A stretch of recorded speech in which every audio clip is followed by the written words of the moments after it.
Oke, Assalamualaikum warahmatullahi wabarakatuh. Perkenalkan, nama saya Aditya Fariza Taulani. Dalam kesempatan ini saya akan mempresentasikan beberapa industri hasil analisa saya yang mungkin akan menjadi industri yang sangat besar beberapa tahun ke depan. Nah, yang pertama itu ada artificial intelligence atau yang sering kita sebut AI, jadi ini teknologi buatan atau teknologi cerdas dan otomatisasi yang saat ini berkembang pesat. Yang kedua ada bioteknologi, jadi dalam industri ini yaitu inovasi dalam biologi dan bidang kesehatan modern. Yang ketiga ada space exploration atau eksplorasi luar angkasa. Jadi di sini penjelajahan kosmos dan teknologi antariksa di masa depan. Nah, untuk analisis tersebut saya menggunakan beberapa framework. Yang pertama itu The Five Force Porter dari Michael Porter. Saya akan menganalisis beberapa industri yang tadi saya sebutkan mengenai industri beberapa tahun ke depan dengan menggunakan framework-framework yang saya gunakan. Oke, yang pertama mungkin terkait industri AI ini ya. Jadi industri AI ini ya sekarang ini lagi naik daun banget gitu karena sering diperbincangkan oleh masyarakat global dan sering digunakan oleh masyarakat luas masyarakat global. Nah, jadi banyak perusahaan ini mulai berlomba-lomba bikin layanan AI atau mempunyai layanan AI di dalam industri masing-masing. Ya, tetapi untuk masuk ke industri ini mungkin untuk beberapa tahun ke depan itu bisa dikatakan nggak mudah gitu karena perusahaan baru itu harus siap dengan pertama modal yang besar, kedua teknologi yang canggih dan ketiga tim ahli yang mungkin kompeten gitu. Nah, perusahaan juga harus eh, siap dengan hal-hal yang terjadi gitu karena yang sudah duluan juga kayak Google, OpenAI atau yang lain sebagainya atau saingannya itu ketat banget gitu. Jadi perusahaan AI ini juga tergantung banget sama pemasok dari luar. Mungkin katakanlah seperti Nvidia atau Google atau iCloud dan lain sebagainya. Jadi pemasok juga punya posisi yang kuat sebenarnya. Sementara itu, pengguna juga punya banyak pilihan layanan AI dan gampang banget pindah dari suatu industri AI ke industri yang lainnya, atau layanan AI lain ke layanan AI yang lainnya gitu. Nah, mereka juga berpikir bahwa ada layanan AI yang lebih murah atau lebih bagus, atau bahkan lebih cepat, bahkan lebih responsif. Jadi meskipun saat ini belum ada teknologi yang benar-benar bisa menggantikan AI, jadi tetap ada ancaman dari sistem tradisional atau inovasi baru yang bisa muncul. Jadi persaingan dalam industri ini juga ketat banget karena semua pengen jadi yang tercepat dan paling responsif dan tentunya pengen dipergunakan oleh masyarakat secara luas. Nah, mungkin untuk industri yang kedua, yaitu ya industri bioteknologi. Jadi tantangannya juga ini gak kalah besar, apalagi untuk masuk ke bidang ini juga perlu riset, perlu biaya riset yang mahal dan juga waktunya nggak sebentar gitu karena dunia medis itu mempunyai riset yang sangat panjang, nggak bisa 1 tahun 2 tahun tapi beberapa tahun berpuluh-puluh tahun bahkan berpuluh-puluh tahun gitu. Nah, jadi belum lagi regulasi-regulasi yang ketat karena tapi mungkin sekarang ini banyak startup yang mulai masuk karena teknologi itu makin canggih dan investor juga mulai melirik industri ini. Jadi industri ini juga masih tergantung sama bahan-bahan dan alat khusus. Jadi pemasok juga bisa punya pengaruh besar. Jadi kalau pembelinya rumah sakit atau perusahaan besar, mereka punya daya tawar yang sangat tinggi. Jadi kalau produknya benar-benar unik dan belum ada saingannya, ya perusahaan biotech itu bisa lebih mengatur harga. Substitusinya masih ada, terutama dari produk konvensional yang lebih murah. Jadi biotech juga harus bisa kasih nilai tambah yang jelas, karena persaingan pun ketat karena semua berlomba-lomba bikin uh, inovasi yang baru. Gitu. Untuk space exploration sendiri atau berkaitan dengan luar angkasa, industri ini dulunya mungkin yang sempat saya baca-baca itu hanya dikuasai oleh badan antariksa saja dan pemerintah. Tapi sekarang dan mungkin di beberapa tahun ke depan perusahaan swasta itu bisa mulai masuk. Contohnya ya seperti kita tahu ya SpaceX dari Elon Musk dan Blue Origin. Nah, itu sekarang udah mempunyai pasarnya masing-masing gitu. Jadi akan tetapi mungkin sekarang perusahaan swasta industri ini juga gak gampang gitu karena butuh biaya dan teknologi tingkat yang tinggi. Jadi pemasok dari teknologi ini harus mempunyai komponen-komponen luar angkasa dan itu hal yang terbatas gitu. Jadi posisi tawar mereka juga pastinya akan sangat tinggi. Saat ini pembeli utama masih Badan Antariksa dan pemerintah, tapi di masa depan bisa terjadi atau terjadi kemungkinan akan lebih banyak dari sektor swasta. Apalagi kalau wisata luar angkasa itu makin berkembang. Jadi substitusi dari teknologi ini untuk eksplorasi luar angkasa masih untuk sekarang itu masih kecil atau masih minim, kecuali untuk kebutuhan komunikasi dan observasi yang bisa diganti drone atau teknologi lain. Nah, dalam segi persaingannya juga ini makin panas karena banyak pemain baru yang sangat-sangat inovatif dan kreatif-kreatif gitu. Nah, oke lanjut ke framework yang selanjutnya, yaitu terkait regenerative strategies. Ini masih diungkapkan oleh Michael Porter. Oke, kita mulai dari perusahaan industri AI lagi. Yang pertama, jadi strategi yang dipakai perusahaan ini juga beragam ya. Ada yang main harga murah atau cost leadership, tidak diferensiasi dan strategi fokus. Nah, contohnya layanan gratis dari Google atau Meta. Ada juga yang main di diferensiasi kayak ChatGPT yang menawarkan AI, ngobrol dengan gaya manusia dan bisa bantu kerja macam-macam. Contohnya yang sering digunakan oleh mahasiswa gitu.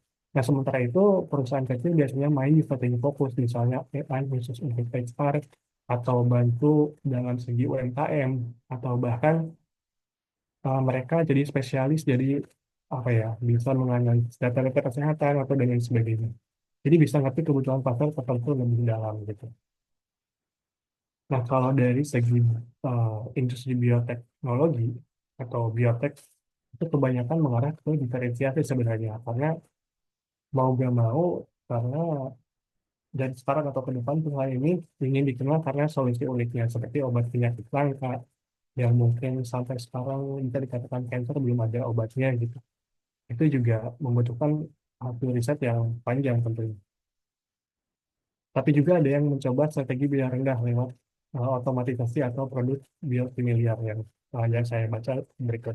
Nah, jadi yang menarik ini banyak startup kecil yang lebih milih strategi fokus sebenarnya. Jadi mereka nggak buru-buru kuasai pasar besar, tapi justru jadi ahli di satu bidang kecil dan spesifik.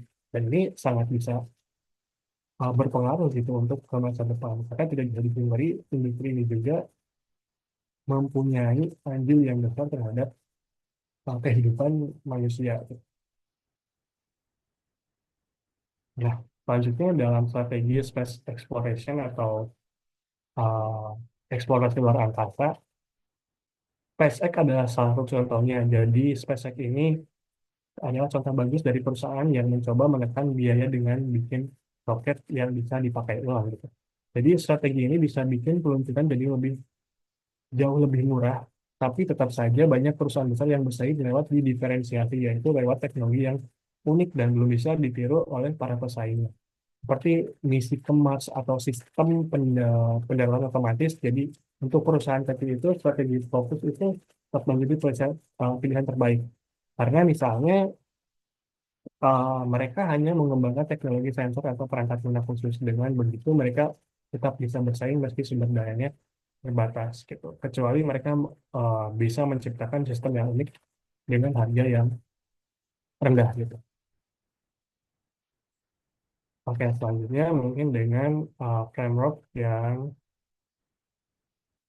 kalau for component analysis gitu, ada goals, ada fund strategi, assumption, terus juga capabilities dan kompositor yang semua pakai. Nah, oke mungkin dari segi industri yang pertama dari AI dulu ya. Jadi sebenarnya goals dari tujuan AI itu adalah apa sih gitu. Jadi mungkin bisa dikatakan tujuan utama perusahaan AI ini adalah memimpin inovasi secara global, karena menyeluruh lah, karena bisa memperluas penggunaan AI ke berbagai bidang dan menciptakan teknologi yang aman serta relevan tentunya bagi manusia. Nah, strategi mereka itu bervariasi. Jadi raksasa teknologi mengembangkan mobil besar dan integrasi ke layanan mereka, sementara perusahaan-perusahaan kecil fokus pada solusi atau sektor-sektor spesifik. Nah, banyak yang meyakini bahwa industri AI ini akan terus berkembang dan cepat dan jadi bagian tak terpisahkan dari kehidupan manusia. Dan meski harus siap dengan regulasi dan tantangan etika yang makin ketat, bahkan kemarin terjadi adanya katakanlah adanya eh, pelanggaran etika yang digunakan yang punya studi Ghibli itu berasa tidak dihargai gitu karena mereka mempunyai studi Ghibli dan belajar dari bertahun-tahun tapi bisa ditiru segampang itu oleh AI gitu. Nah itu ini berbicara etika. Nah perusahaan besar harus punya sumber daya yang kuat, tapi sebaliknya perusahaan kecil juga lebih cepat berinovasi, tapi dengan keterbatasan modal mereka harus bisa berinovasi yang makin tinggi gitu. Nah dalam persaingan perusahaan ini ya sangat dinamis karena setiap perusahaan bisa memicu respon cepat juga berupa inovasi atau kolaborasi atau akuisisi. Siapapun yang lengah bisa langsung tersingkir dalam industri ini. Nah mungkin dalam industri yang kedua yaitu bioteknologi, jadi perusahaan biotech ini saat ini tak hanya mengejar keuntungan sebenarnya, tapi juga ingin jadi pelopor inovasi global. Misalnya lewat kapi, gen, dan pengobatan personal berbasis DNA. Saya pernah mendengar bahwa eh, pendengar podcast dokter, saya lupa namanya, cuman ada di salah satu dokter forensik yang ada di Indonesia, beliau bilang bahwasanya tidak bisa dipungkiri bahwa beberapa tahun ke depan dengan teknologi biotek ini kita bisa menghidupkan makhluk-makhluk hidup gitu dengan berbagai basis DNA-nya. Jadi strategi mereka itu harus fokus pada kolaborasi riset, digitalisasi, dan efisiensi produk lewat teknologi ya kayak AI dan bioinformatika gitu. Nah, diasumsinya bahwa pasar biotek ini akan eksklusif mulai diuji karena teknologi semakin terbuka dan pemain atau perusahaan itu terus bermunculan. Perusahaan di bidang biotek ini sendiri. Perusahaan besar unggul dari sumber daya, tapi perusahaan-perusahaan kecil kayak startup bisa mungkin lebih takut lebih adaptif gitu. Karena kompetisi makin cepat dan ancaman tak hanya datang dari dalam industri, tapi juga dari perusahaan teknologi yang masuk dengan pendekatan baru.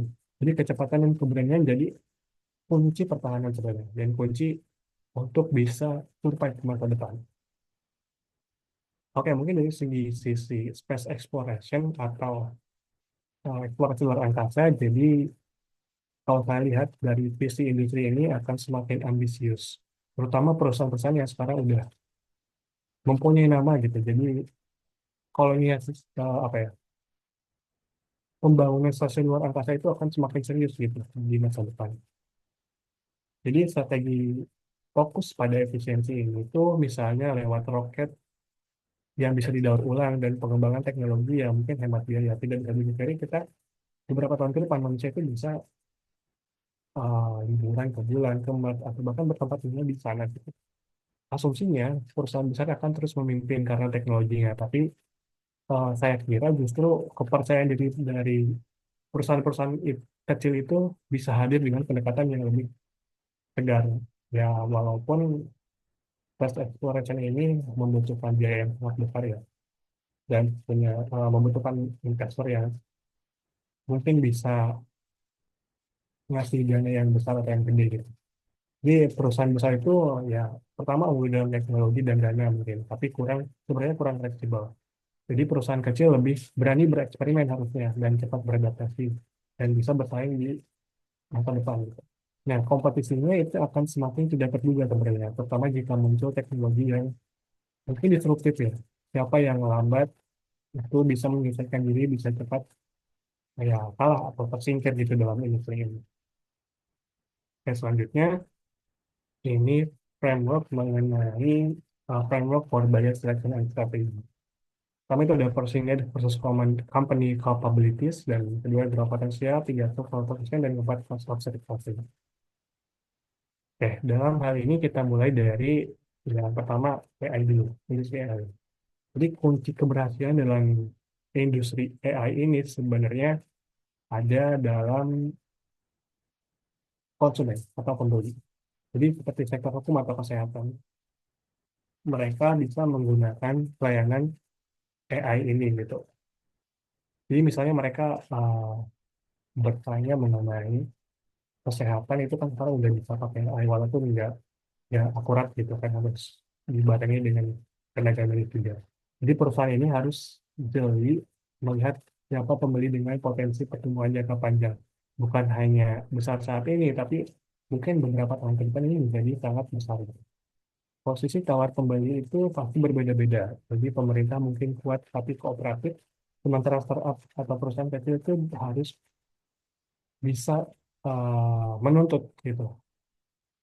Nah, perusahaan juga harus selektif menilai biaya layanan seperti integrasi, pelatihan, dan penyelesaian produk agar tak mengalami kebanyakan gitu.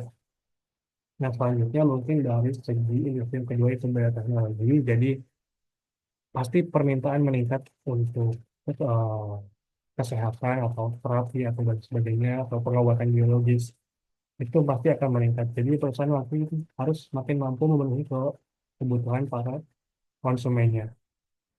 Tidak bisa dipungkiri juga kebutuhan-kebutuhan itu sekarang dibantu dengan teknologi yang semakin canggih. Mereka harus seimbang untuk kekuatan tawar dan kemampuan memenuhi tekanan harga dari pembeli seperti pemerintah atau asuransi lainnya. Nah, mungkin biaya riset dari produksi ini juga akan tetap tinggi, jadi efisiensi lewat otomatisasi dan teknologi itu penting karena agar bisa tetap kompetitif. Nah, selanjutnya dari industri yang terakhir yaitu space exploration, jadi permintaan dari sektor pemerintah dan swasta itu akan semakin tinggi tentunya ke depannya untuk peluncuran satelit dan misi luar angkasa.